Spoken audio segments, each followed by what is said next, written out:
to the KCA community meeting. I'll start off by those of you knowing I obviously have a frog in my throat, but don't panic. It's a bullfrog, it's not a coqui frog.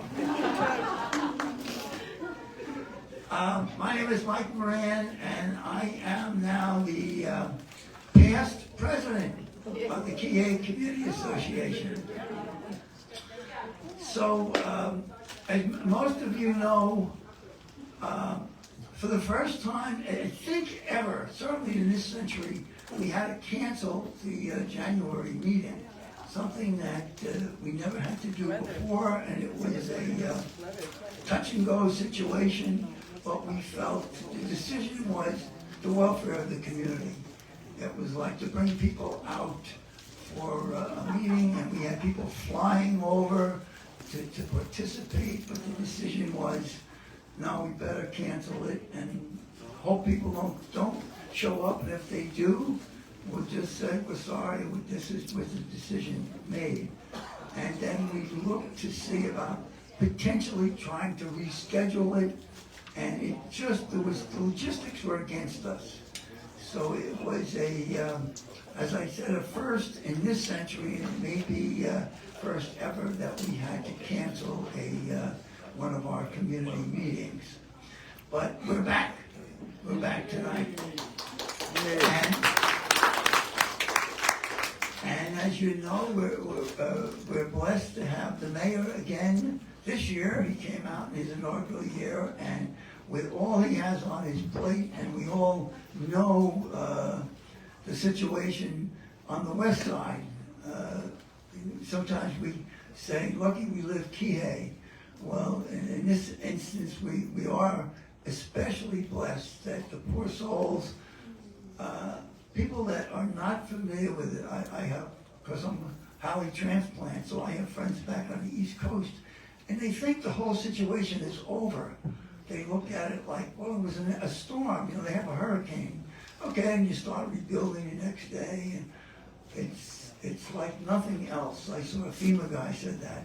It's like no other situation that he's ever seen, and I think he had 35 years of experience. So we are so fortunate that it didn't happen here, and we have to be careful because it very well could. We could have one of those firestorms here as well. But our hearts and wishes always go to the west side every time I talk to somebody from there. But anyhow, I want to mention that we have, as I said, that I'm now the past president. We have a new president, and it's about damn time that we had a Wahine back in this chair.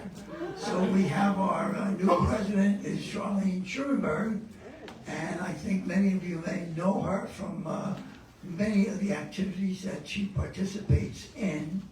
And I know some of our county council members know her because I testified on something the other day, and the upcountry council member said, I thought you weren't the president anymore. I heard Charlene Schulenburg is the president now. I said, yes, but they still allow me to come testify if it's okay with you to testify. Okay, well, I'll stop babbling here. I will ask you to please give a big, warm aloha to our new president, our new Madam President, Charlene Schulenburg.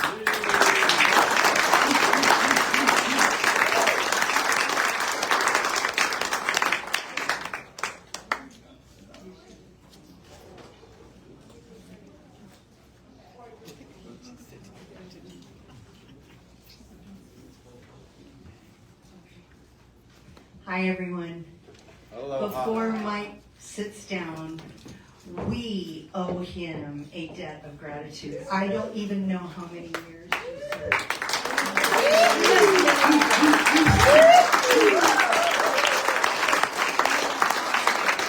On Mike for all the thousands of hours.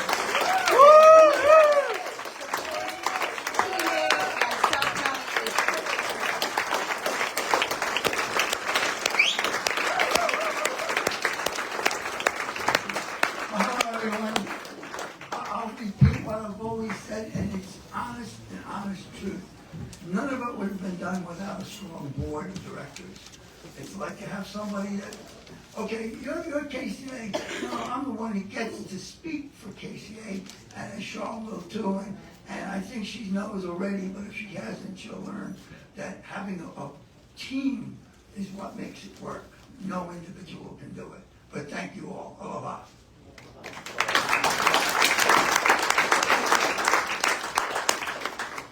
I think I'm stuck here. I don't know how to take this off. Anyway, I'm just going to say a few words about myself because I think there are some people in here that I don't know or that don't know me. How many here know that I was Mayor Richard Bisson's Bisson Movement chairperson? Yeah, so there's a bunch of people that don't know me. Okay, let me give you a little bit of background. I was raised here. I went to Kula Elementary, and then I went to the old KCA School Elementary, where I met Vernon, and Mrs. Kalani Cow is our nurse. And then I ended up at St. Anthony School with Mayor Richard Bisson, who wasn't quite mayor, but he was trying. Even at around 13, he was there.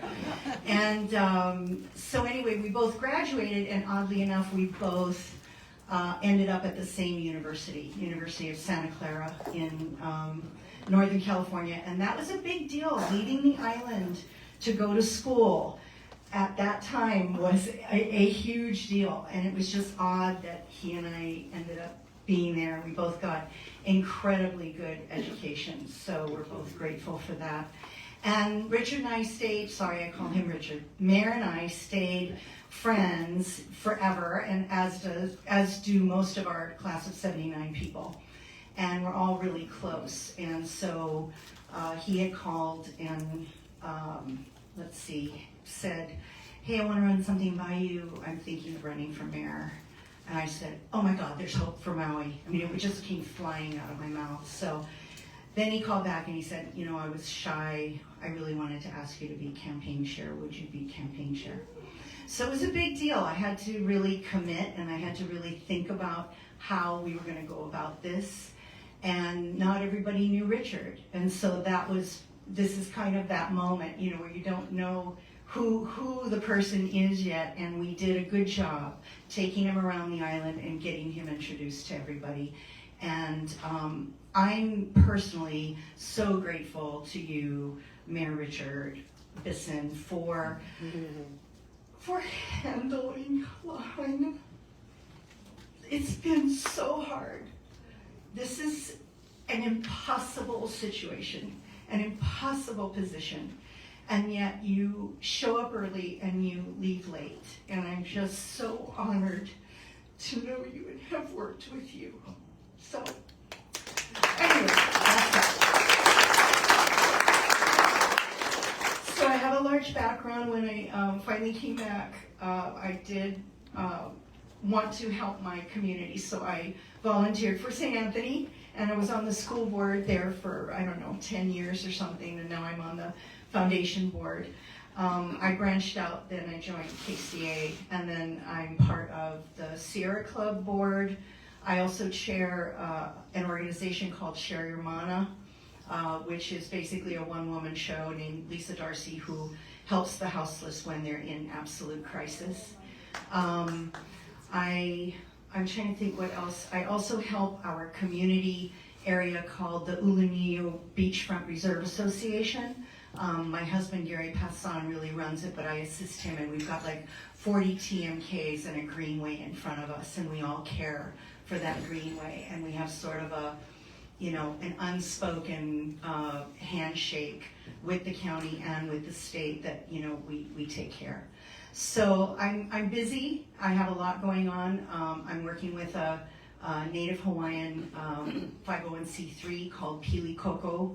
And I'm also a co-founder of the South Maui Wetlands with Vernon Kalani Cow, who is in our audience. So we do a lot of wetlands work, and but we won't be talking about wetlands today. Our board had decided that we're going to focus on three main issues to begin with, and that basically is flood mitigation, fire prevention, and north-south collector road, thus the beautiful picture. So at this time, I would love to call up all of our guests, Mayor Richard Bisson, Captain Ventura, Amos, who is, I believe, our MEMA head. I don't know if did Jordan make it? John Smith. John Smith. Okay. Alias. All right, well, come on up, and we're going to do things a little differently this time. Come on up, guys. We're going to do a talk story because I was, riddled with a bunch of questions for them to begin with. And we're going to pretend that this is a version of something that Richard and I used to do called Bisson Listens, where I would ask him questions and he would answer back. And so this is just that kind of a casual conversation. I'm going to ask them questions or ask the mayor questions, and then he'll, do his thing and pass it on to his experts if needed. And we're just going to do this for a while and have a casual conversation as if you guys weren't here, you're just eavesdropping.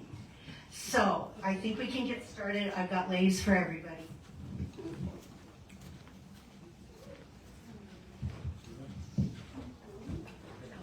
Hello everyone, how are you folks doing? Good. This is the first community associate meeting I've been to where you gotta charge a cover charge to get in. Which is supposed to be an important meeting. So I just wanted to correct one thing. This is Chief Ventura. He's no longer captain. He's a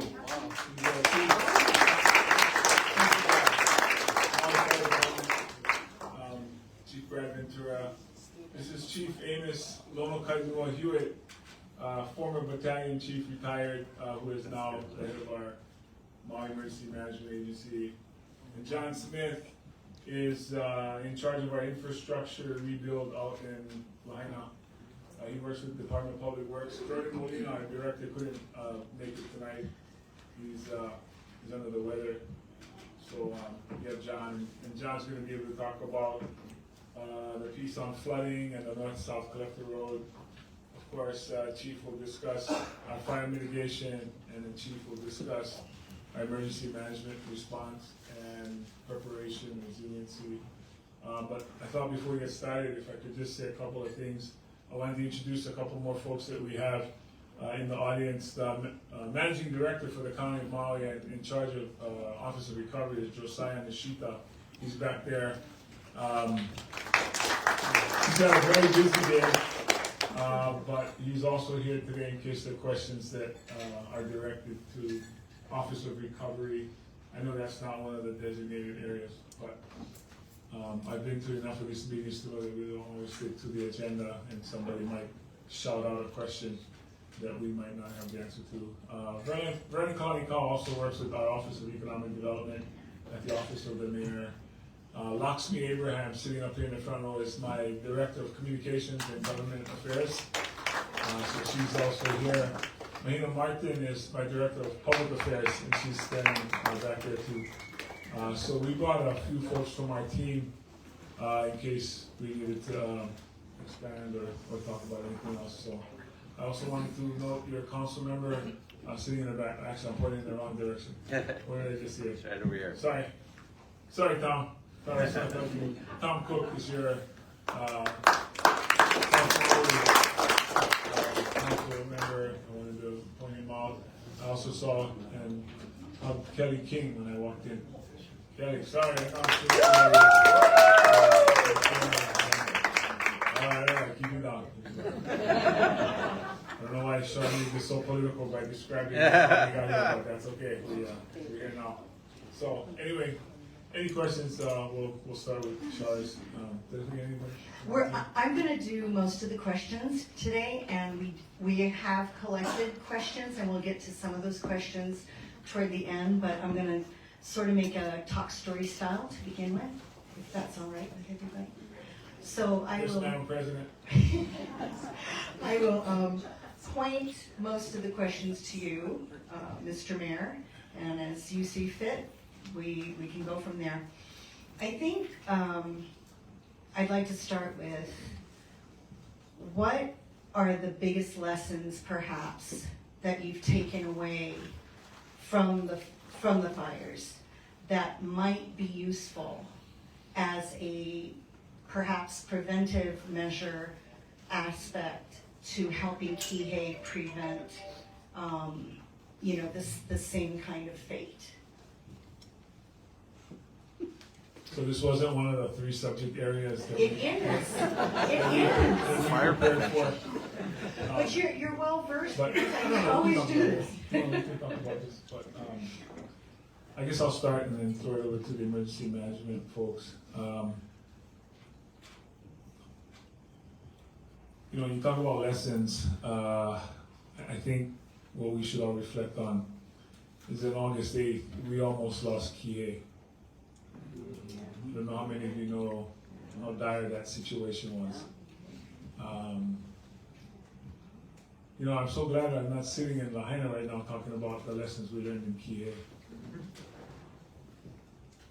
So we opened our emergency shelter at the Kihei Community Center, only to close it a few hours later, right after we had closed the Lahaina Civic Center, so that we could move our evacuation site to somewhere safer.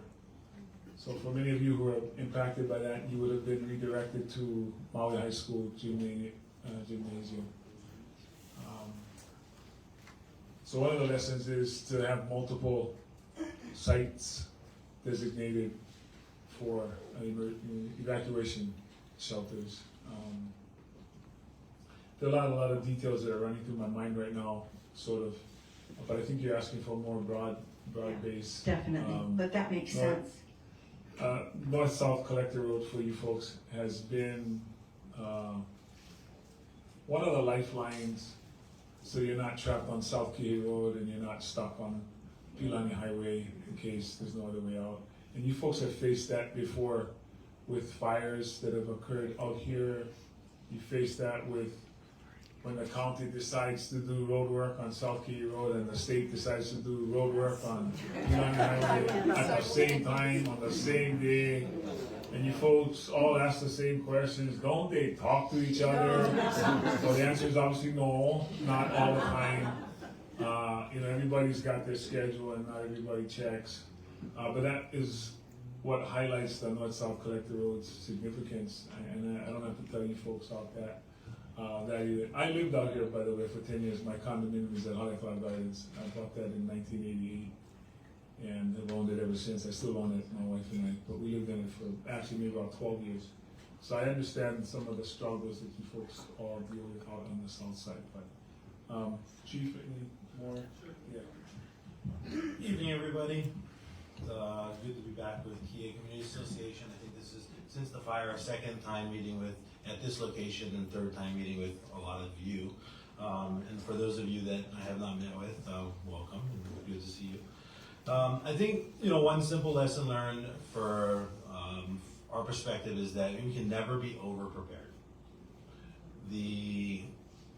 And Chief Amos will talk about this as well, but we all have a part in being successful in the event of a disaster. And for us, when we talk about wildfires and the lessons learned from Lahaina, we really talk about how the preparation starts at your home. And so I have a few of these flyers. Feel free to take them with you tonight. They're basically our Ready, Set, Go program, which is our how to prepare your house, how to harden your home and make it fire-wise, so that we prevent the most common source of ignition, which is spark ignition from fires. So we'll do fire breaks like we can in many areas, and we have plans to do more throughout Maui County moving forward. But when you're dealing with winds that we were dealing with that day, and when we're dealing with our normal trade winds, just 30 miles an hour, a normal fire break isn't going to stop it. So a normal fire break is going to stop a fire that's moving in our gentle trades or our calm days. So what we want to do is we want to prepare from home and work our way out. And then if you live in a neighborhood where you have some concerned folks, and so you can kind of get that momentum starting, and you can harden your house and your house and your house, and then everybody kind of looks at what right looks like, and then it can be contagious in a neighborhood, and everybody can kind of work together to make your home and your neighborhood safer. So I would just say, from a high level, that's really what we need to do, is just the more we can be prepared for any type of disaster, the better off we're going to be, especially with wildfire moving forward. Hello, Mike Ako. I think the greatest lesson for me is the power of the community. On August 10th, I was called by the mayor's office. I was not the administrator, I was a retired battalion chief, enjoying retirement. I was called on August 10th to basically respond out to Lahaina and assist in anywhere I could at that time, the request was, there's something going on in Napili Plaza, can you go out and fix it? And so I did respond out there with firefighters that came off from within the state and that flew in to help. And in short, the biggest lesson that I learned was the way the community mobilized. The community mobilized really, really fast in an outstanding and just amazing way that I was so impressed with. Very emotional 32 days that I volunteered managing that effort at Napili Plaza, which turned into 11 more points of distribution that I was overseeing. And I'm moving forward as the administrator. What I will try to do is try to replicate what happened in Lahaina as far as organizing the community to come together as quickly as they did out in Lahaina. What I was thinking about when I was out there volunteering, I was thinking about if there was a way, if we had prepared with the community beforehand, if there was other things we could do to have expedited the response and expedited the relief, how would that look? And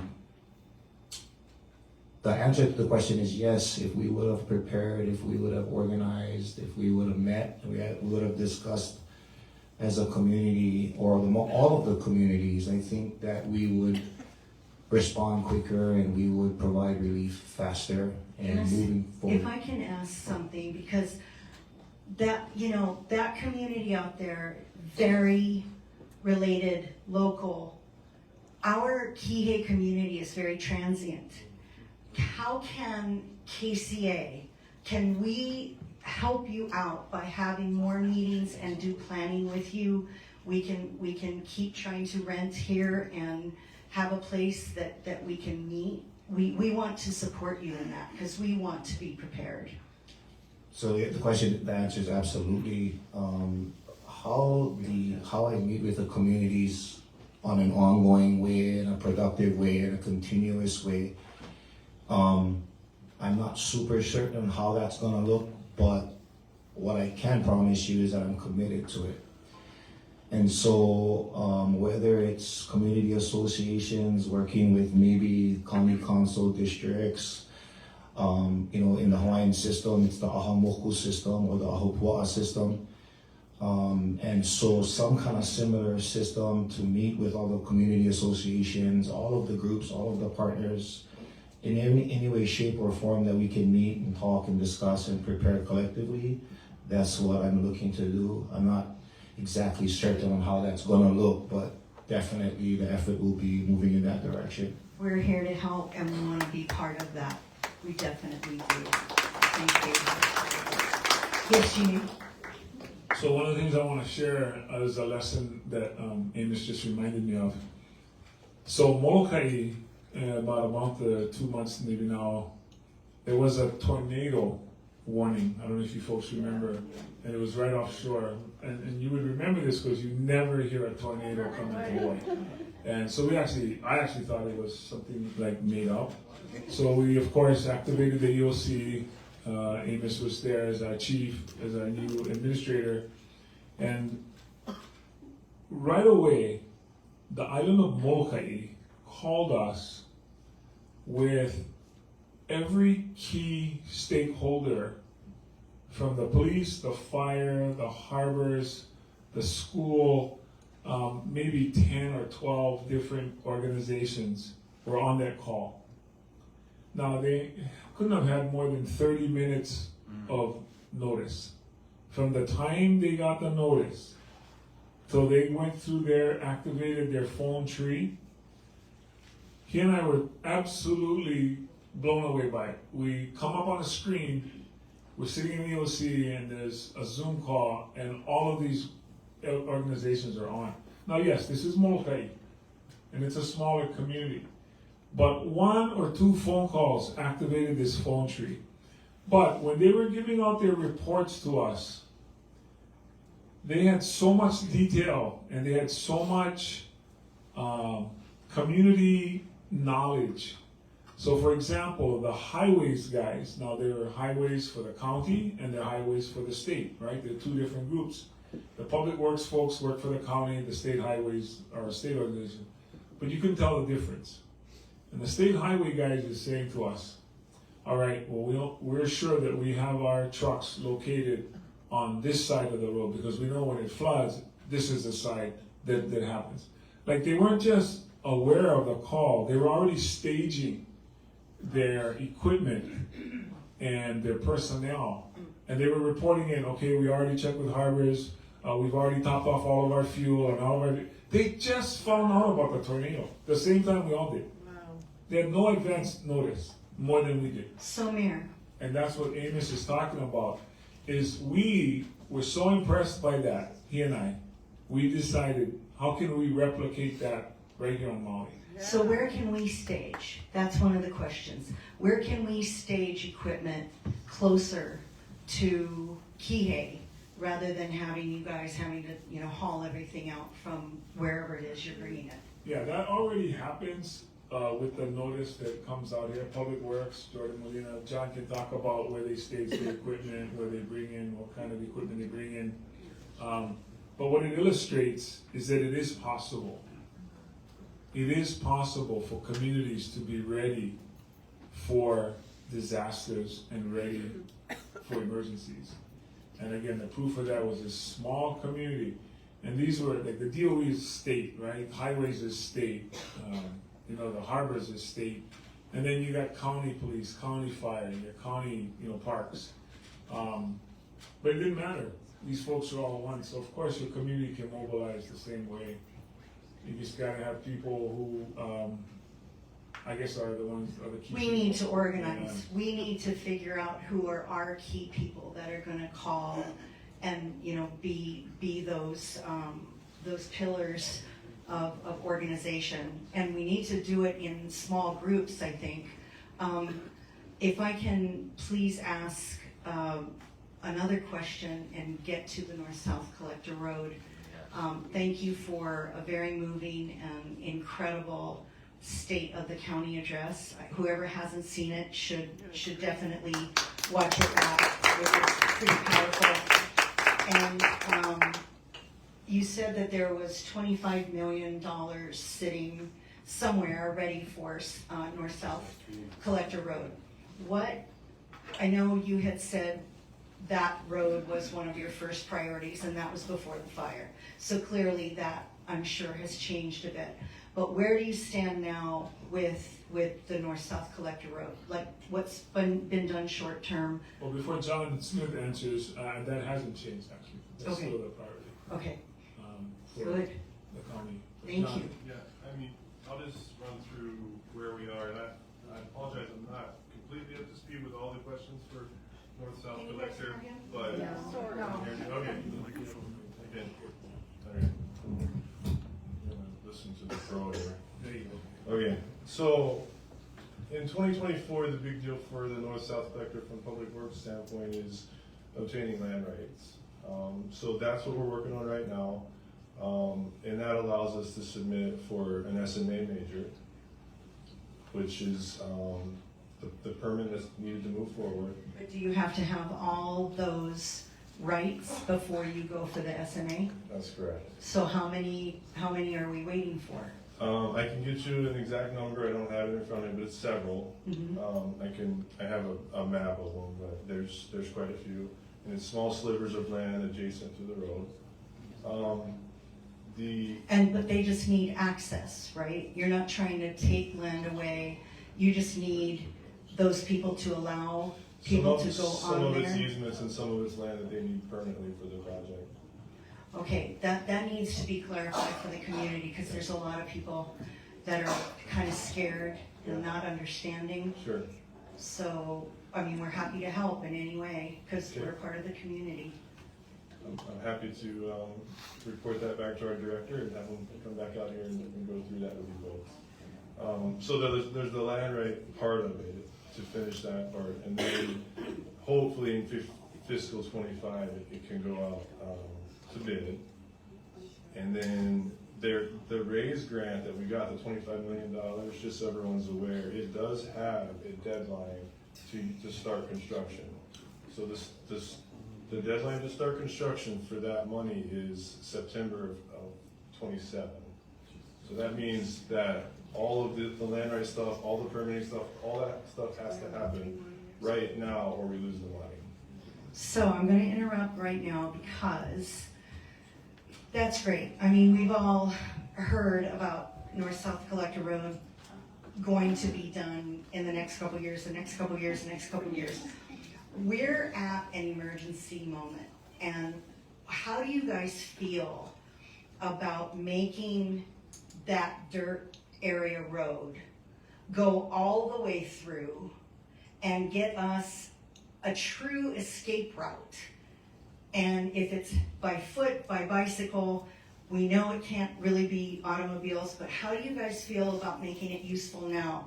And I know that that's a tough question, because you got to figure out how to get us out at that far end where it's either Weinberg property or whatever. I mean, we can't get bottled up at that end. Well, I mean, I feel like it's a great idea, but it does add complication, especially when it comes to construction. So if you start using it now as an actual open to the public route, then once we get into construction, you have to shut it down again. But that's something that we're happy to discuss as far as using it as an access route, sooner rather than later, without the full build out. I mean, I think I've gotten feedback from the community that we would like something like that. Okay. And because we can't really wait for all this complete street stuff. It's wonderful, we need it, but we need something right away. So if you guys could consider that, that would really make a difference for our community. Okay, thanks. You taking hands or hands up? I'm not going to do hand questions right this moment, so please remember your question. So the funding, okay, so what if we can't get those approvals from those owners? What's the next step? Is it too soon to use the word eminent domain? Is it too soon to use the word? Because really that's the factor of matter. I mean, if you need it for public purpose, I don't want to throw that around, because that's not, it just so happens that's a topic of discussion in today's council, but That's a reality. that's obviously one of the options. Buy it or, Well, I guess it's because we're talking about prevention and needing an escape and being prepared. It seems to me that that's the logical next step, and it needs to be handled now, because if we just keep waiting, there's going to be another fire. And by the grace of God and by the grace of Pi'ilani Highway, I think that's what saved us. So, I mean, that could be, it probably is acting as a bit of a fire break itself. I can tell you that the department is resolved to get the land to meet these deadlines. That's all I can tell you at this point. Appreciate that. We just want something quicker for true escape route. So I think what John is saying, and I hope you guys are all hearing this, is we don't control all the factors. The county isn't the only person involved in this. We control our parts. You folks or your community control your parts. I mean, there's still private land. There's still private ownership. So, I mean, unless you want the government to just come in and take it, which is not option one, we need community cooperation. We seek from other sources, whether it's the federal government or the state government. I mean, that's what we do, we seek resources, and then we plan, and then we execute. But again, that's just, I mean, I'm not putting that out there for a debate or anything like that, I'm just mentioning that there are other things. I just got a text from a woman who said she's never been contacted. This is upsetting her. She doesn't know what's going on, and she doesn't know why she hasn't been contacted, and she doesn't want to act like the bad guy to say no, but she doesn't really know what she would be saying yes to. So I think maybe we could, if the community could help somehow, we'd be happy to try to expedite this process, even if we have to go knock on some doors and make some friends and learn who our neighbors are. I mean, you know, if you need the community to do our part, then help us, point us in the right directions. Let's work together and let's get this done. Yes, sir, we'll do that. Thank you.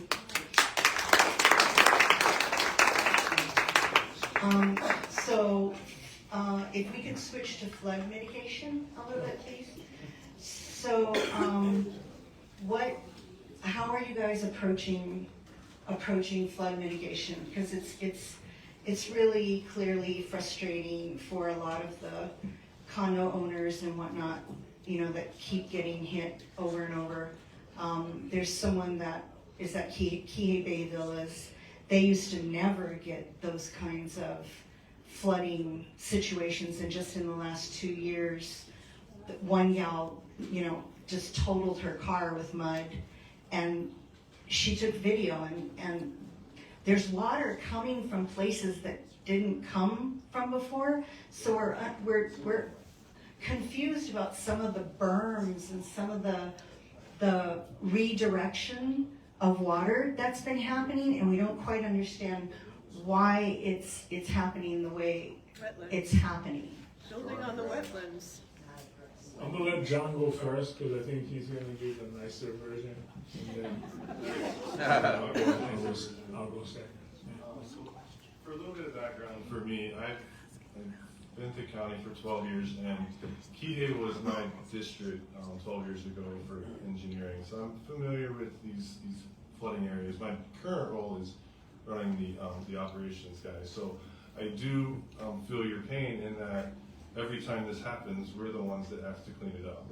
So I'm intimately familiar with what happens, and I am intimately familiar with why and how all those things are the way they are today. I personally think that the answer is to go Malka and create some large basins that will, okay. And I'm talking mega, not mini. Are you working with the ranchers to do Yes. that? Okay, so that again is gonna take a gazillion years. So No, realistically, I don't think so, actually. no? No, we're actually in active negotiations with them. Okay. For land, yeah. Okay, but I mean, yeah. Yeah, Okay. so this big picture, you know, I think overall that's a much quicker solution than implementing all of what is the drainage master plan, because that also ends up being a very complicated, very expensive bill. So there's pieces and parts of that can be implemented, but let's first start Malka and stop as much as we can from actually getting to KCA, which is step number one. And then once you get into KCA, there, you know, you have Waiakoa and Kalaipoi and Waipuilani, the big ones.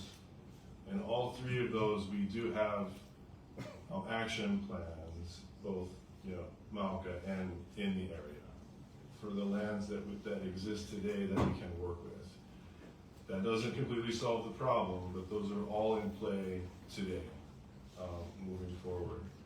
So I'll stop there, and we can talk about the ocean and how that impacts things close to the road too.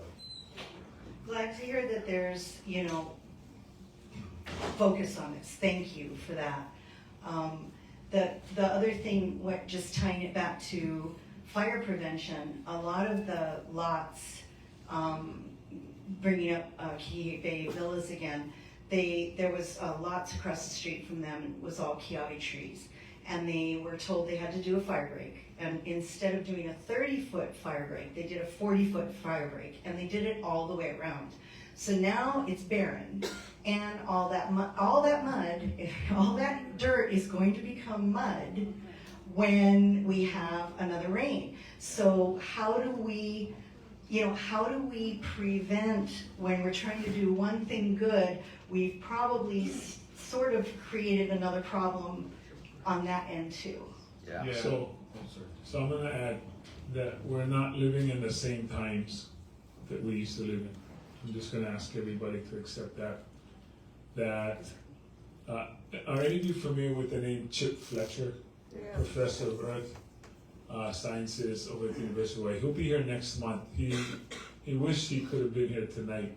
I had a nice long conversation with him because I knew this question was gonna be asked, and I'm gonna share with you the answer he's gonna give you next month if you come to this presentation that he's gonna be giving about what's happening in our world and in Maui in particular. So the water table out here in South Maui is about 1 or 2 feet below the ground level that you folks walk on. The wetlands that Shar talked about, that she's a member with Vernon on, that is the water table. The wetlands is the water table. Because of sea level rise, those wetlands are going to rise along with it. That's just what's going to happen over the next coming years. We're not going to get less water, we're going to get more water. The phenomenon that occurs when there's flooding. So here's what's happening in our world when it comes to rainfall.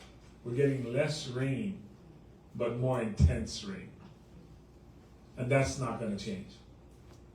That's our new normal. So we're gonna get more intense rain, which is harder to dissipate. In other words, we'll get more pooling, we'll get more water that'll settle.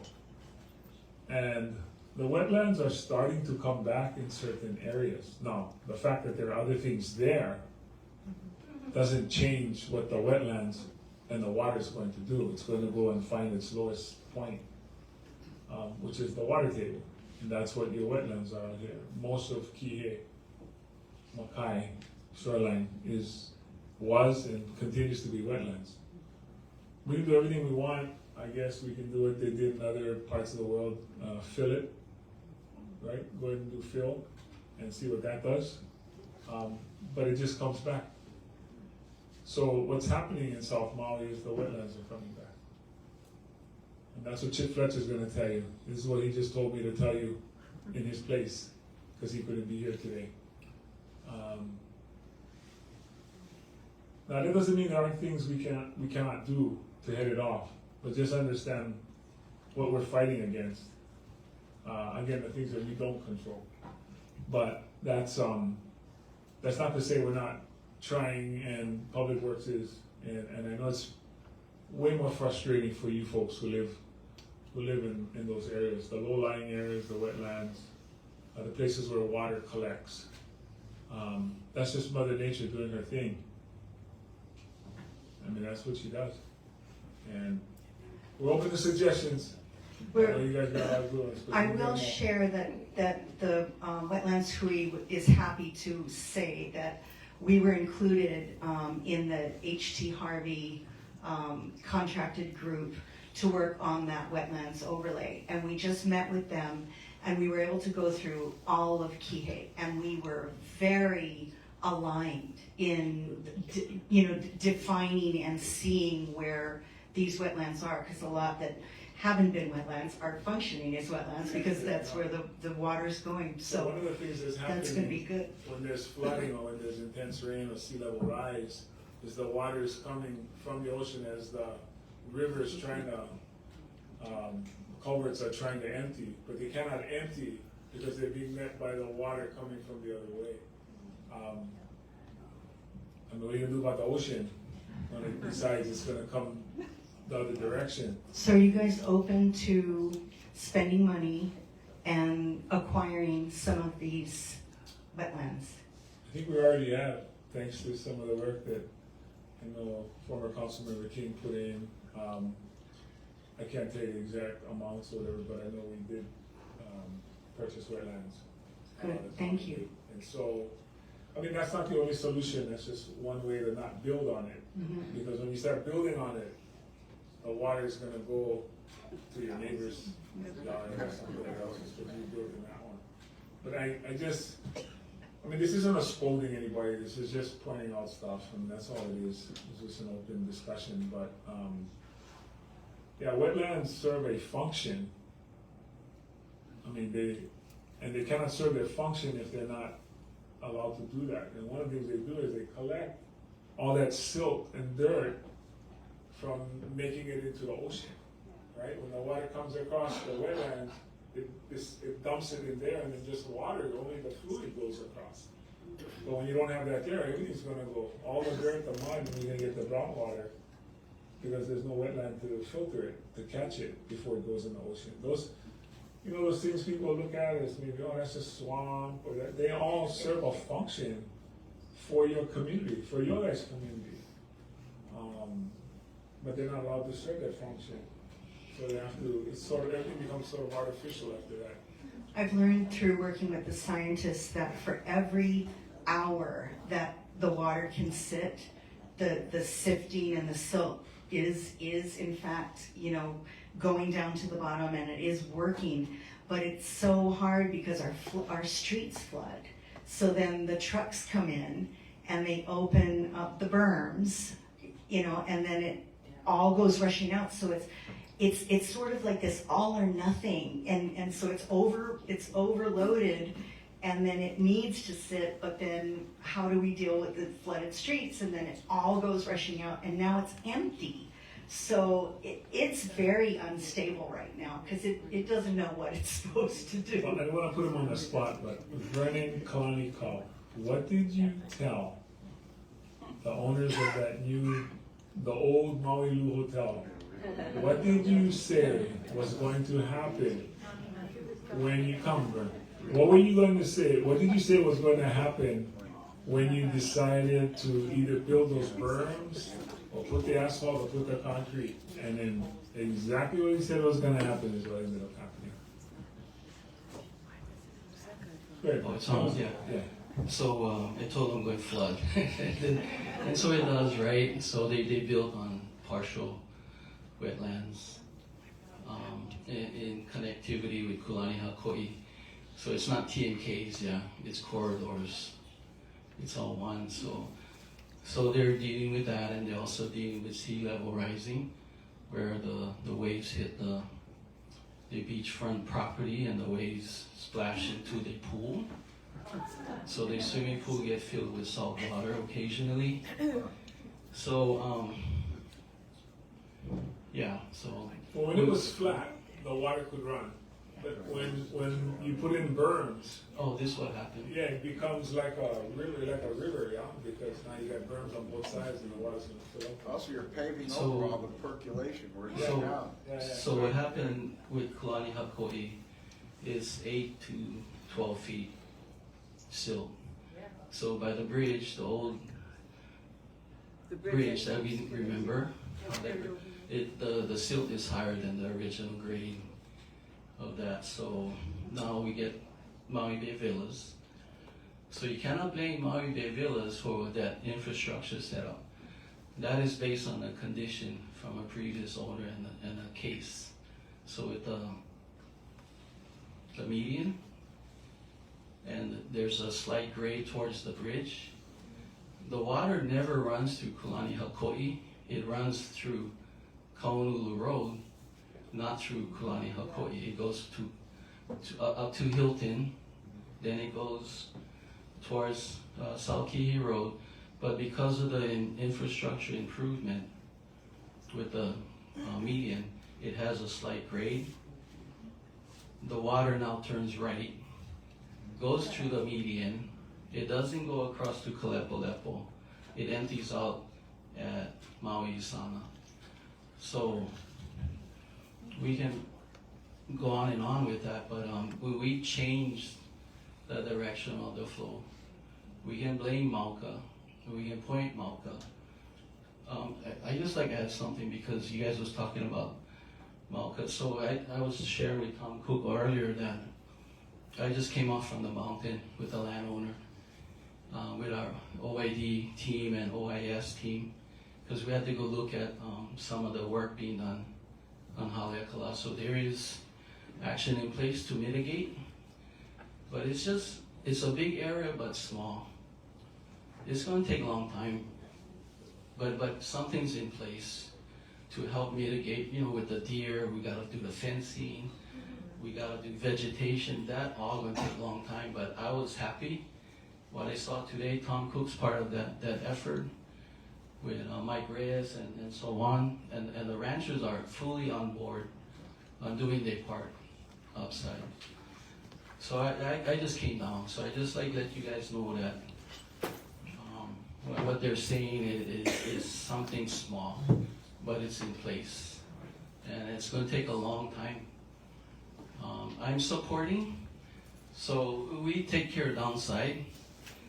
You know, Shar and I and whoever else, Trinette, Robin Knox, the list is on and on. But after today, I supporting that we start Malka. No sense we do all our work down here and then it just get run over. We kind of like Okole backwards, yeah. So I'm supporting Malka. I never tell her that. But it makes sense. Anyway, thanks. So off of that, is our watershed management plan, is it married to our drainage plan? I mean, is it cohesive and it makes sense if you line them up together? Well,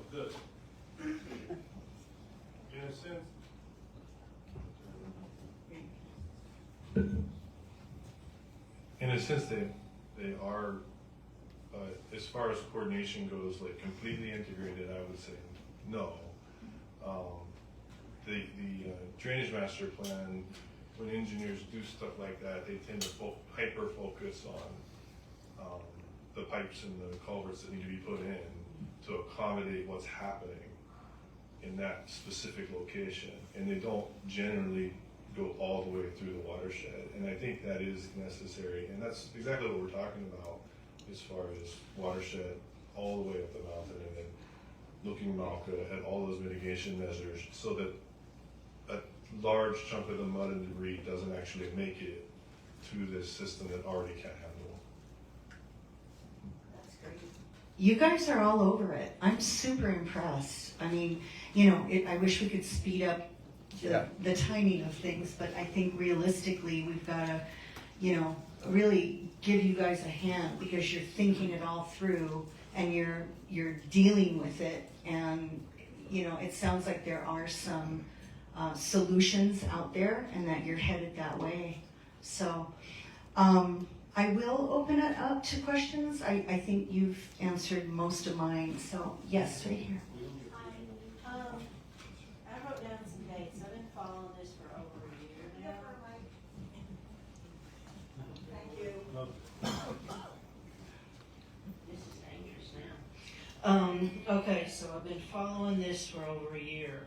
So starting back on May the 16th of 2023, we go to November the 21st of 2023, and now February the 29th of 2024. Between town halls and KCA meetings, we've been told for over a year we've had the $25 million for the flood mitigation. And what concerns me was at the last town hall, do you know Mr., you know, if I pronounce his name wrong, I'll apologize in advance. Ty Takano? Yeah, he's with engineering. Okay. So, same subject, same problem, same issue. And I recognize a lot of the people because we all go to the same meeting.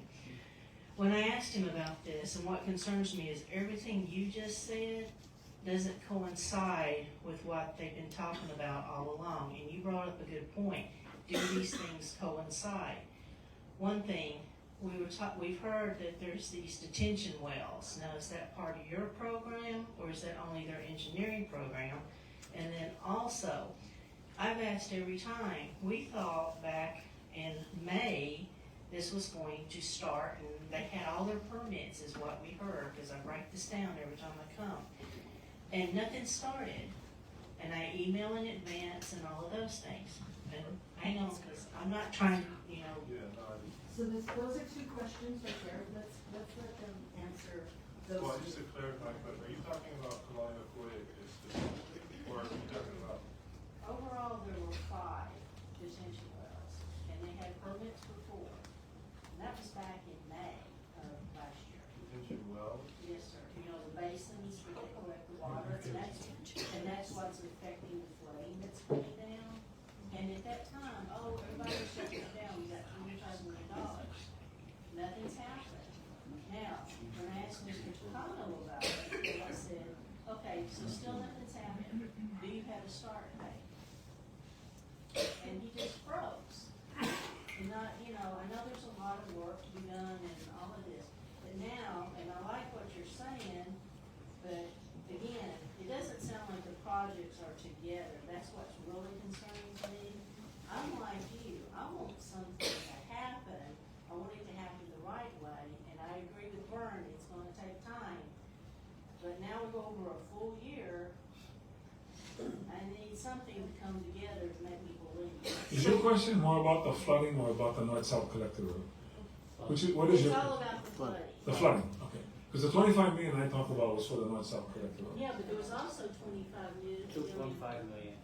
Oh, 2.5 million? Yeah, I'm sorry. Okay, all right, sorry, I was, Nothing, but that's the thing, and it's always the threat of it getting lost, because if we Okay. don't act on it. You see all what I'm right. saying? Yeah, no, thank you for that, Johnny. Yeah, I do know some of it, and I do know Ty. So let me explain public works just a little bit to help answer the question. So highways division, which is my division, we're the ones that operate all this stuff that the engineers build. So Ty's group builds it, we operate and maintain it.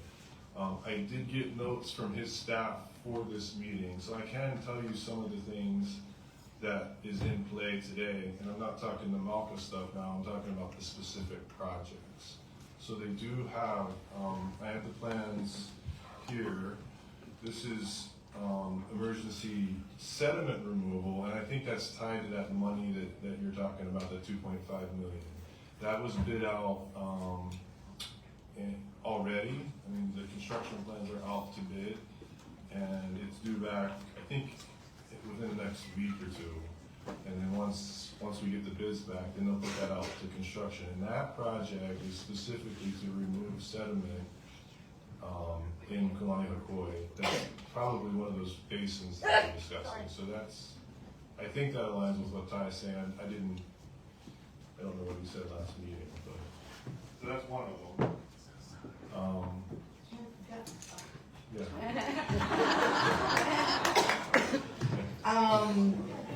So that project is confusing to people as well, because we believed that there was a landowner and that he was told he had to clean the sediment, and then that went away, and then now the county's doing it, but with this fresh money, where did the fresh money come from?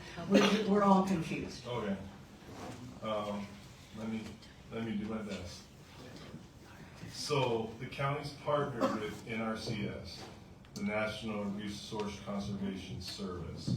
They have an emergency watershed protection fund that they're helping us with. So they're giving us money to help clean up the debris that's in Kalani Hakoi.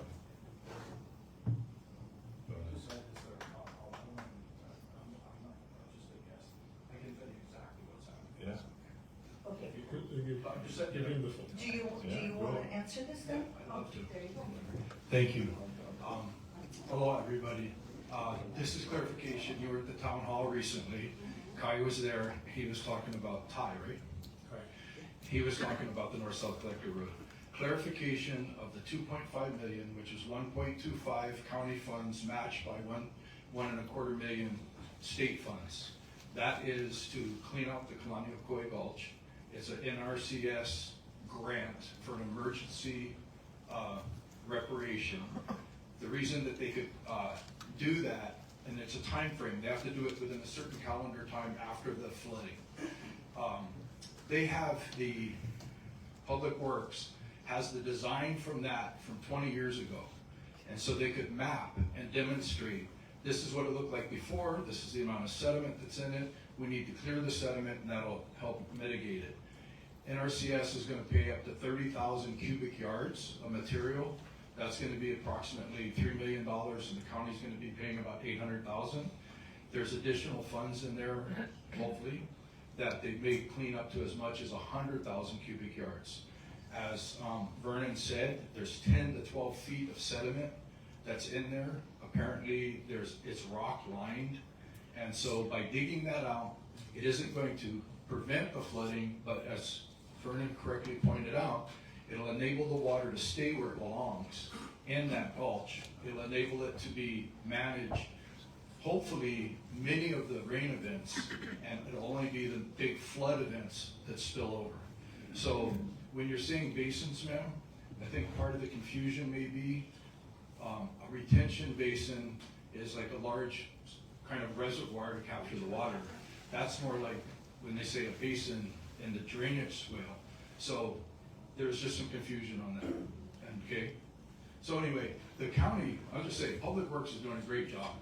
And it's been frustrating because me, like a lot of you, have been going like, why are we letting this go? Why are we letting this go? It just takes a lot of time, people. And they're working hard to get it done. I'm sure like they'll recognize every time there's a flood event and the county has to mobilize and clean up all that mud, okay, it's expensive. It's frustrating for the crews. People aren't like driving by and go, thank you so much for cleaning up. They're going like, why is this happening? And they're kind of haboo. So anyway, that's enough. Thank you. That's good clarification. One other quick question, because I've seen some of those plans, and it says phase 1 is going to be done down by the water. So back to kind of the Mauka to Mackay concept, isn't that a little bit backwards? Shouldn't we be starting up higher? Because if we clear down here and there's another flood, it's gonna fill it back up. Yeah, I think to Tom's point, this is just bringing it back to where it was. So this really is just a maintenance activity to bring the area back to where it was 20 years ago. Do they have pictures though, or of, the indigenous plants and stuff that were there? Because that all got wiped out when that guy went in with his tractor. Yeah, I'm not sure about that. Okay. I don't know if you want me to use the microphone or not. Sure. I have a little bit of history. I've been an owner in KCA Vista for 12 years. I've been an owner in KCA Vista for 12 years, and I have watched one mistake after another be made. They redid the bridge 10, 11 years ago. They set a temporary bridge on top of the existing bridge, totally restricting. Nothing was ever done to allow the water to go through. I was told back in '06, the sand dune had built completely across the beach, and they allowed that to happen. But after the big flood that they had, I want to say it was around 12 or 13, I don't know if it was federal, it was the whale sanctuary, put up these snow fence things trying to rebuild these sand dunes. And it was very frustrating. The sandstorms that came from that were horrible. And they built those sand dunes, doubled the size of them. The next storm came through and wiped out most of it. And it left these snow fence posts and that littering the beach. And they're still there today. Nobody's gonna clean this up. They're sticking out of the ground.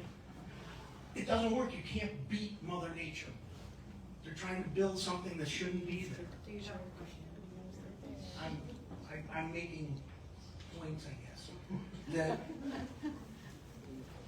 they have to stop blocking the water down at the bottom. Today and yesterday, I watched the county pour sand into the hole alongside the road. They're trying to protect it. And I'm sure I'm gonna be told it's because they have to use sand because that's what came out of there. The road is collapsing. And they're putting sand in there, which is, it's better sand than they use on the golf courses. So, I'm sure a lot of people from other Okay, we're gonna let If you him. have if you have a question, go ahead and get to it. I just wanna know, when are they gonna stop being counterproductive and do something that really fixes the situation? Put gravel, riprap, rocky alongside the road.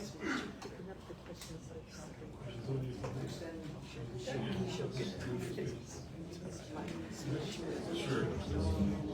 So, I can just talk about the sand a little bit.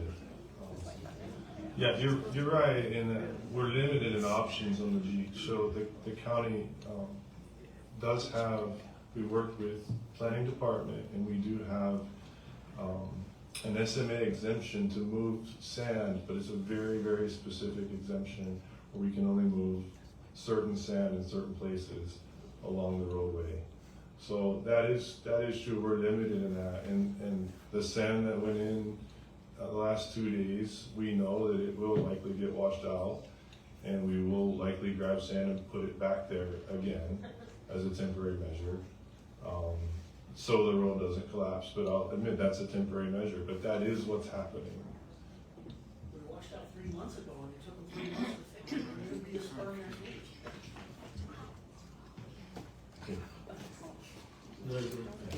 Vernon knows about the sand. So you're right about the fence, but you see, you get the building next door, right? So that's the big fence. That's where it started. Never have that building, never had the fence, the sand was always level with the road. Until that building, federal building came up, that's why the sand piled up like that. So I have one 10-year permit to manage our sand in that corridor, because I don't want anyone taking our resource going to another moku, like Maui Lani, or Maui Lani bring their sand in our moku. So this all just happened. Public Works and NOAA have an agreement that all that sand that pile up on NOAA's parking lot, that county can go and get sand and go patch up the road. We're not going to put concrete. We're not going to put anything more that's going to harm the ocean. So this is the way we got to roll, knowing the sand will come back in 3 months. But that's how we're going to do that. But we're also entertaining the idea, and I don't think the mayor know that yet, but eventually that will be on a one-way street. From North Kihei to Honolulu, it'll be a one-way street. Well, I'll tell you what I do know. No, I gotta tell you guys this now, so you guys all know, because when you come to the next town hall meeting, and I want you to write this down, that I said this tonight. South Kihei Road is gonna be replaced by Kenoleo Road. Listen to what I'm telling you. Kenoleo Road will be your guys' new South Kihei Road. Because South Kihei Road is not going to be able to escape Mother Nature forever. That's a tsunami I mean, any of us who grew up in Kihei, Shai grew up in Kihei, Vern grew up in Kihei, I know probably a lot of you folks, you already see what's left of that beach and what South Kihei Road used to be. So eventually, I mean, I don't know, we can put all the resources we want back into that road, but I don't know why. Because pretty soon that road is going to be claimed by the ocean or be just not there anymore. And you guys' new ocean side road is Kenoleo Road because it's already there. Now, there's much more traffic on that road. My sister-in-law lives on that road. Vernon lives on that road. There's so much more traffic there now than there has been over the years. But think about what it's going to be when we cannot drive on South Kihei Road anymore. I'm not being the guy trying to deliver bad news, but since we're in the mode of preparation and thinking ahead, which is what makes that north-south collector road way more important than putting gravel underneath the road right now. I mean, the reason sand is there is the same reason they put sand on Waikiki Beach every night when everybody goes to bed, and they go out and they pour sand, because they want the tourists to come back in the morning and go, oh, look how nice all this sand. Every night they gotta put sand out. Many beaches do that. Many places do that. We're doing that just because the road is more important right now for you folks. I did have a question for this evening. Okay. 1 year ago this month, there was a project started on those sand dunes where I talked to the guys, and I don't know if it was Army Corps or whatever. They came in, they said they were removing all the kiabe because it was an invasive species, and they were supposed to remove some 50 or so truckloads of sand from that sand dune. We went to Hana for 4 days, and they cut a big hole in the kiabe, and the project stopped. You know why that project stopped? I have no idea. No idea. I have a question about the north-south collector road, and I understand that you need to buy property and that that's all part of the planning process. But my question is, how much of that land, how much do you already have? What is it that the county actually owns on that road? I live just behind Foodland, okay, in that neighborhood up there. There is a section that goes to the senior center and then to the church that's up over to Welcahau. And there's actually a section of which will be the north-south connector, because it'll run down past Safeway. It'll cross over through you can see where the road is supposed to go there's plans of it. But anyway, there's an area that they've got blocked off with big cement things right up the street from me, but the roadbed is in. And it goes past the senior center, and it goes all the way to Welcahau. That's already there. What would it cost to just put something down or make it so that if my neighbor could simply just go up the street and they could at least turn right onto the P.E. Alani, or come down and turn left and go past the church down into my neighborhood? It would keep so much traffic off of North Kihei Road, just opening a very short section. And by the way that land looks, you guys must already own it, because it already looks like a road, except you blocked it off. So how many pieces of it are there between Wailea and where you want it to go that the county already owns, that they could open up the way she suggested, of just making it passable in case of an emergency? Yeah,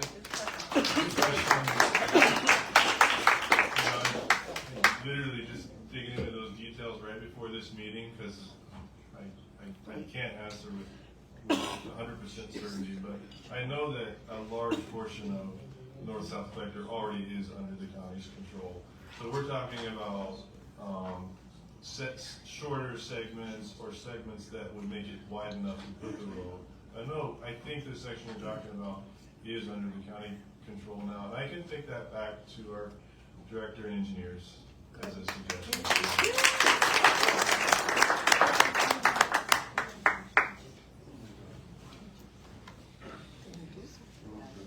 Aloha. Sorry, Chief, I have another question for the mayor, for John Smith. A few years ago, when I first got on the council, I was prompted actually by the KCA to push to get Amanda Cording from Eco Solutions to start mapping out natural drainage system and biological drainage, because the county had originally decided that we were going to harden all the drainage systems, which is the worst thing you could do, is to concrete that in.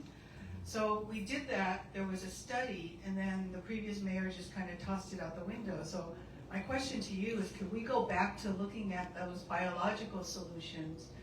Because it kind of goes back to what Vernon was saying, that the water doesn't flow naturally the way it was supposed to, because of all the construction we've done and all the development we've done in South Kihei without paying any attention to what was happening with drainage. So do you still have those plans? I mean, I know they need to be updated and stuff, but I think the basic part of that is we need to go back to biological drainage and put more plant life to collect the water, instead of just continually cleaning out the soot and the dirt. And then the other thing I want to say is, are you planning to buy Kulani Hakoi Gulch? Because we tried to a few years ago, and the council wouldn't go for the $1 million, so we offered $750, and then the owner wouldn't take it.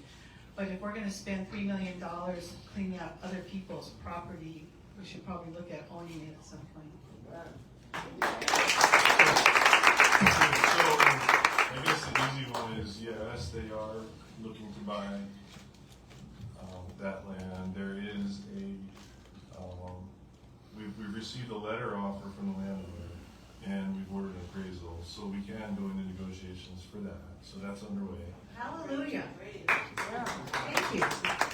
Yeah, as far as the biological part, I know Amanda did update that drainage master plan, so I believe there exists today a draft modification of the original plan with all of those suggestions. I think it's important for the group to distinguish the difference between, you know, the flood mitigation part and then the natural, like, there's two separate things there. So when it really rains hard, the mountain just brings down, you guys see a wall. So I think we've got to talk in terms of the stuff I'm talking about. Malka would take care of that big debris kind of stuff. Here too, it doesn't all come from Yeah, mountains. I understand. Sometimes it would rain here, and Yeah. it just doesn't all flow down the mountain. Right.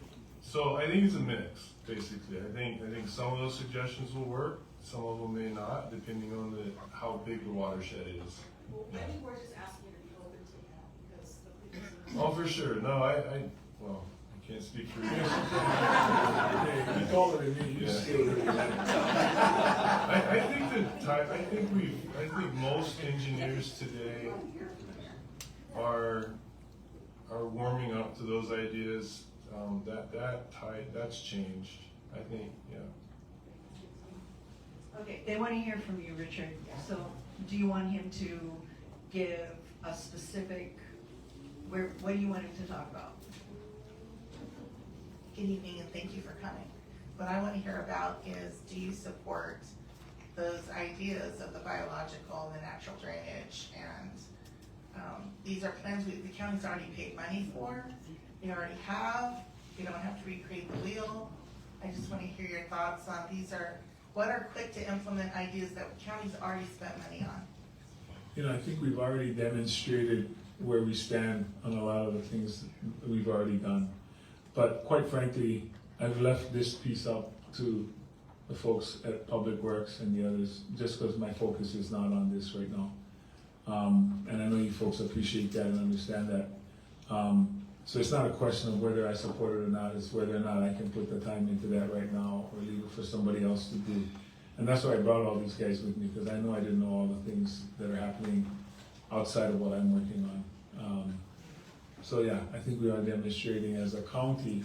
I'm not taking all the credit for any of this. We got support from all of the departments. You know, obviously I give them instructions on what I think, you know, works best for Maui. Obviously with the input of your organization, lots of other communities that are very open to letting us know how they feel about what we should be doing more of. They don't limit it to appearing in person. They're very, they can type really fast and really long, and it's great. We get lots of information every single day that we are implementing, so I'll just leave it at that. Thanks for taking all of our emails. No. I don't think I need, and I've been told I'm loud enough that I can do it back this. I can reach the back of the theater. John Smith, again. We're abutters to the north-south collector road. And we want to know, will you meet with us? Because nobody's made that offer to us. Sure, yeah, Okay? I'm happy to meet with you. I'm happy to bring the engineers that are running that project. We've met with them. Okay. Okay, in 2021. We had a nice walk around the area. We used the word flooding and they looked at us like we were crazy. And then my friend pointed out that water takes a path of least three existence, which is usually when White Kulani fills up, it comes down what I call the dry riverbed, the north-south collector road, and goes down the unnamed gulch where we lost a fireman a year ago. And then when that fills up, it goes down Kulani High Court Street. The last time it flooded when I was here, I've been gone for 9 months, it reached almost 6 feet running down the road. That's why we have a problem. We don't have a problem with the bike path, I don't think. I can only speak for 3 of us. But we personally don't have a problem with the bike path. We might have a problem with having you in our bedrooms, but we don't have a problem with the bike path. And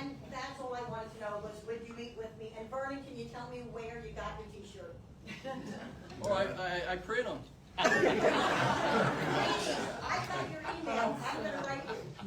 Yeah, no, You can give me your contact information. For sure. No, we'll do it later. It's in the blood, Andy. I think I can carry my voice. It's the blood. I happen to live near you ladies. I live on Maulani, but my backyard and my bedroom, living room, and my bedroom and dining room face the bike path. We call it the bike path. It is beautiful. It is nature. And when it floods, it's like the Colorado River. We have rapids from both gulches. However, I did meet with a group in 2023 of April, and I invited neighbors, and they were very rude and said, we don't want anybody else, just you. And I said, yes, you were there, right? And I said, I'm sorry, we're the community that you are going to destroy.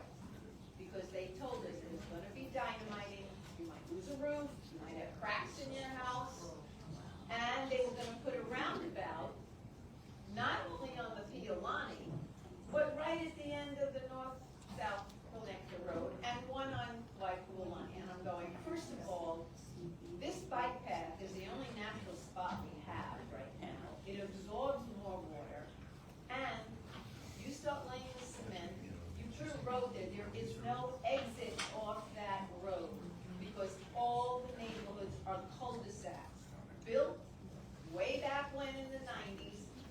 Where was the forethought that you're gonna need north, south, and east, west? A grid, but no. So now you have Kalani Akoi, Waipualani, and the Piolani totally blocked like it does get. That connector road is dead. Everyone there is a sitting duck.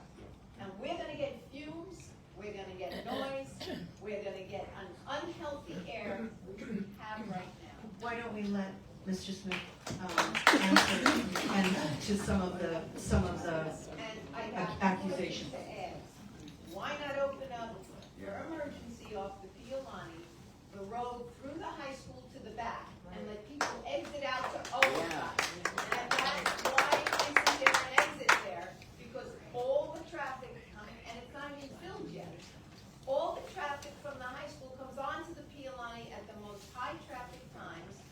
Try getting around that roundabout, it's scary. We had a traffic light, knowing they were putting in a roundabout. They said, oh, what do you think about roundabouts? We've been through this I before, know, let's but talk about going forward. I'm going forward. Okay.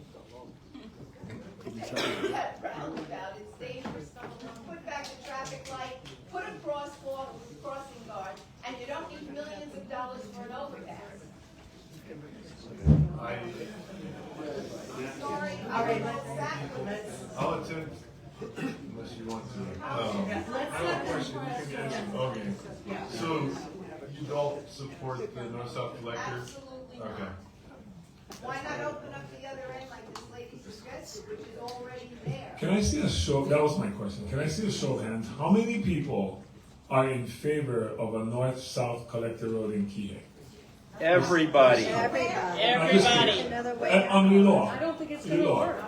No, I just want to know who's in favor of it. We gotta start with that. Because we shouldn't even spend time doing one if no one's in favor of it. Okay. How many people are not in favor of having a north-south collector road? Wait a minute, which section are you talking about? Entirely, in its entire, from, yeah, yeah. Okay, I just wanted to know.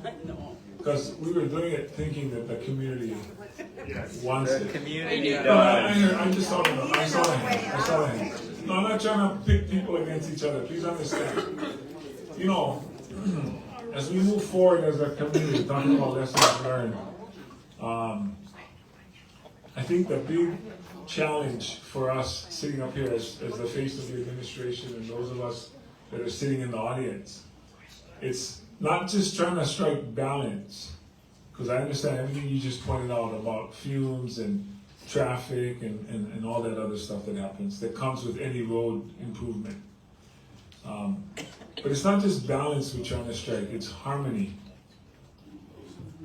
And I don't think that's asking for too much.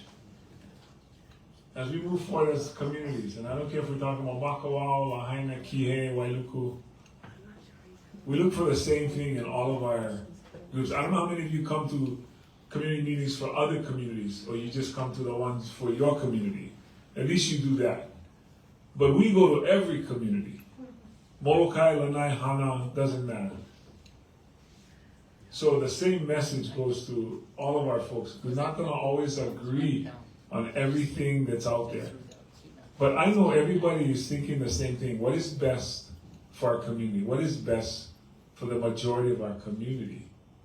And again, the whole idea is to try to not just strike balance, but harmony, if you can. And I'm not trying to stand up here and sound like everything is great, because there are challenges.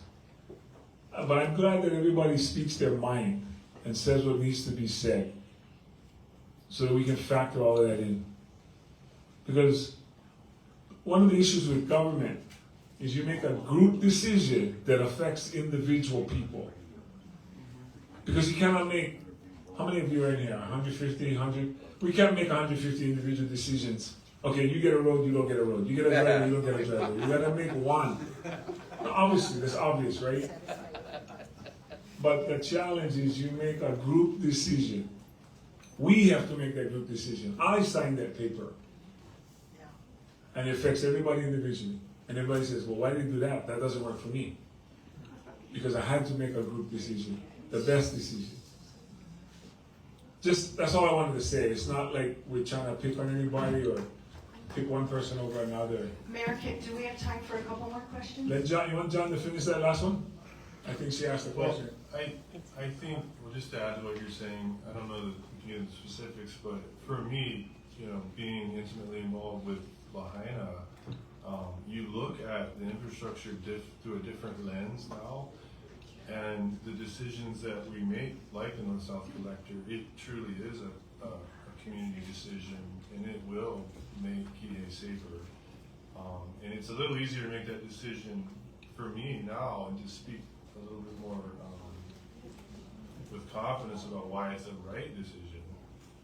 Thanks for being thoughtful about that. Yeah.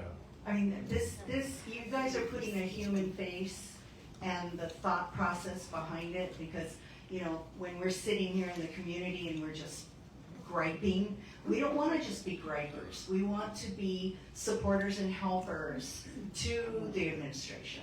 No, this meeting's great, and I can tell you, the staff that are working on these projects, they fret and worry about this stuff like They live in your neighborhoods. Yeah. The government is you guys. We're the government, regular people. The government doesn't come from someplace else. The government is your neighbors, your workers, your friends, your relatives. When people say the government, we are the government.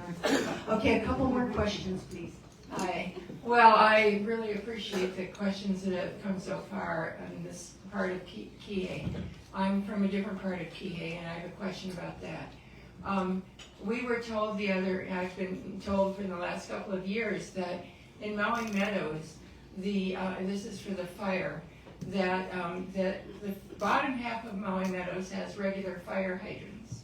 That the top of Maui Meadows, where I live, has 1-inch sandpipes.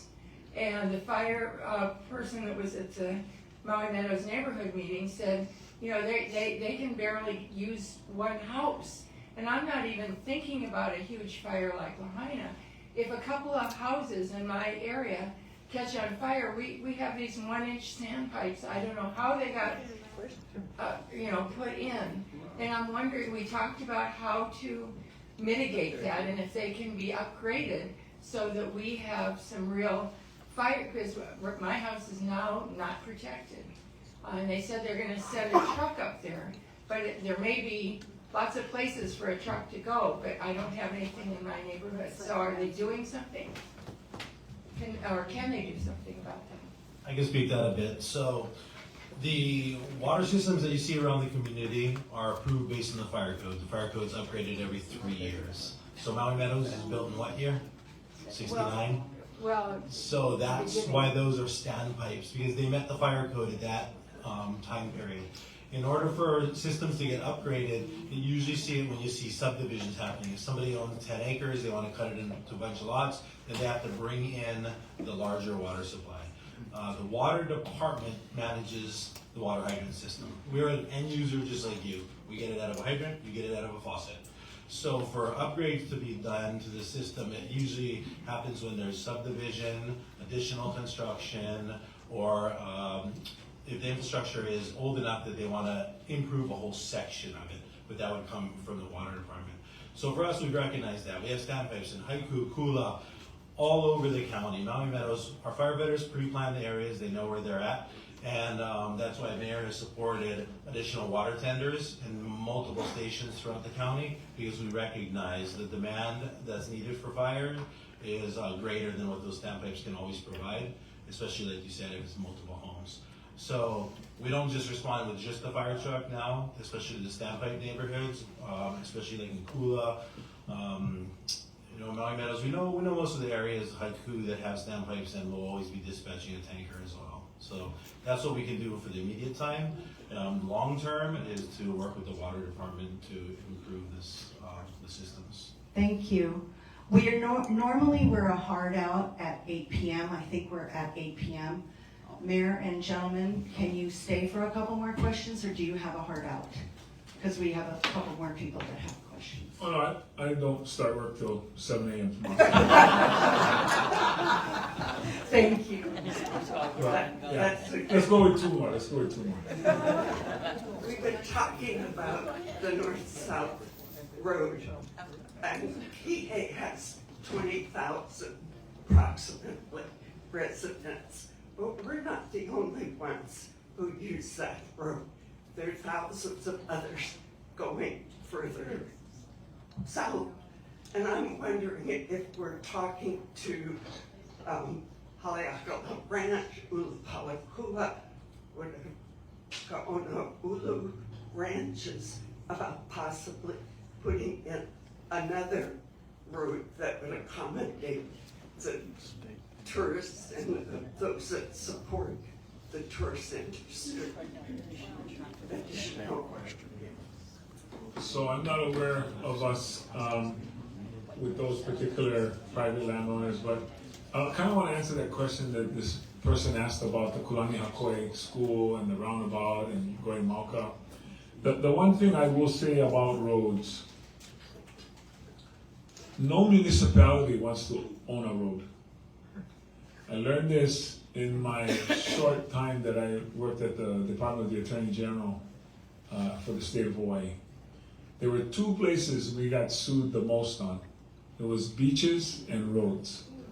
As a state, that's where we get sued a lot, because that's where people get injured or die, is on beaches and on roadways. So whenever there's something that goes wrong on a road, the county and the state go like this. No, that's their road. No, that's their road. So the private landowners who have private roads will almost never open their road for the public, because the first public person who gets hurt will sue that landowner, and they'll lose all of their land, not just their road. The county, we prefer that the state owns the roads. The state prefers the county owns the roads. And the reason is liability. When somebody gets hurt on a road, they say, whoever designed this road did a poor job. What a bad engineer. They deserve to be sued. Maintenance. Hey, they got too many potholes. You know, they know there's been 20 accidents on this turn, and they know about that, and they haven't fixed that turn. And everybody, it'll just get sued. And so when it comes to expecting a large landowner or any private landowner to say, can you open up that road? Now, there are exceptions.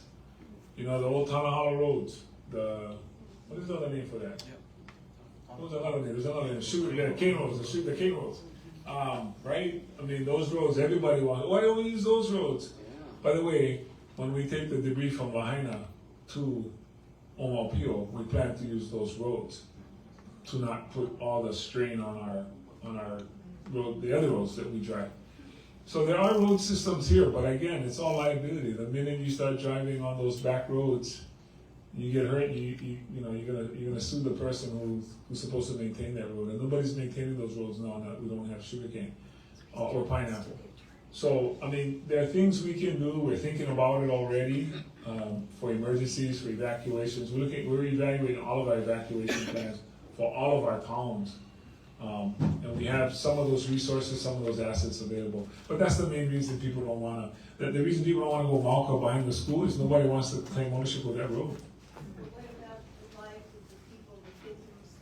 Oh, no, of course, I'm not choosing one over the other. I'm giving you an answer to the question you asked earlier about why that's. Well, you know, I opened the school over the objection of folks that wanted us to wait till we had that overpass. And I opened it anyway, to a lot of criticism. And that was exactly for that reason, for the kids. So we do have the kids at the front. 139 freshmen and sophomores all started school there because of that. But we're not gonna make it worse for them by trying to put them in any more harm's way than they may already be in, just by crossing the road the way it is. I mean, I don't want to debate every single point about what's happening. I just wanted to give an overview about roads, just so you guys understand why there's such a, you know, an aversion that people have because of the liability that comes with. Thanks for considering everything, like the Keene roads, thank you. We're gonna do one more question, and I wanna thank everybody, we're a full house, and we obviously can't get to everybody's questions tonight. So let's agree to come up with another date that perhaps these gentlemen can come back. They're super busy, so we'll try to, I'll try to follow up with the administration and get some of the questions that you wrote down answered online. In the meantime, I'm gonna let this lady have the last question. Okay, yeah, we live in South Kihei, across from Camp 2 Beach, and we have a lot adjacent to our condominium property that is owned by an off-island landowner, and they don't maintain it at all. They had just rampant trees, grasses. There's a number of homeless living on this property. There's open cisterns. It's really quite dangerous. Anyway, we contacted the fire department because we were concerned about fire, and somebody did come out, and they actually apparently contacted the owner and asked him to create a fire break, which, you know, he's sending in equipment, and in just a few days they cleared out growth by the fence. They didn't remove any of this stuff. They just piled it up in big heaps, 20 feet from the fence line. So now there's a lot of firewood there for a nice bonfire, which will cross over to our property when it happens. Yeah, my question is, so I submitted several tickets using this app that the county has, this team something app where you can submit concerns, and I submitted concerns about the fire risk. And I got a response back that because it's private property, you know, the county can't essentially, or I don't know, do anything about it. But they can apply political pressure. Political pressure can be applied on these owners in terms of having being negligent landowners. This man is not being a good neighbor, and he's not the only one.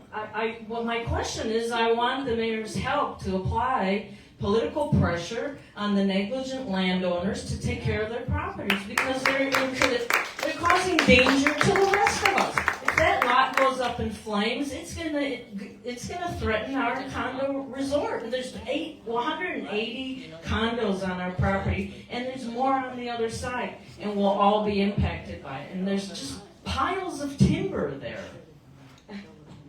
And the address is 2455, and it's not the only one.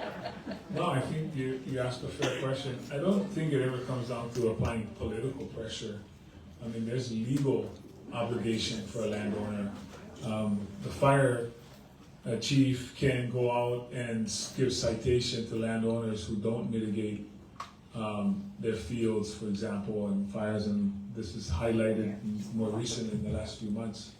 So, I mean, you ask me to apply political pressure, I don't exactly know what that means when I call somebody, like I say, what, I'm not gonna give you a permit that you're legally entitled to because you're not being a good landlord, but I think the more, I mean, anytime somebody does something wrong, it's attached to a law or an ordinance.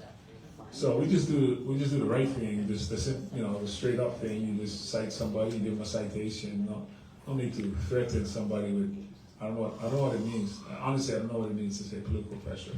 Well, We'll just go and give them a citation saying you will remove your trash because it's against the law to pile up trash. Simple. Thank you. We have one quick announcement. We just need that information, if we can get that okay. before we leave. I'm I happy to do certainly, it. I have photos. Yeah. All right. And I know you're talking about Kamaole Beach Park too. Yeah. Thank you very much for that opportunity and for a great job emceeing this meeting. I think you deserve a round of applause.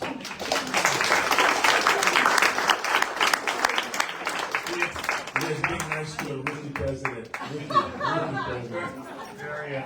Hey, Tom, that was it. So, just a quick announcement. Your new director was interviewed on Capital Connections, the radio show by Senator Angus McKelvey every Wednesday morning on KAY. And because it was such an interesting interview and a lot of people asked about it, we are going to rebroadcast that interview of her on Wednesday, March the 27th.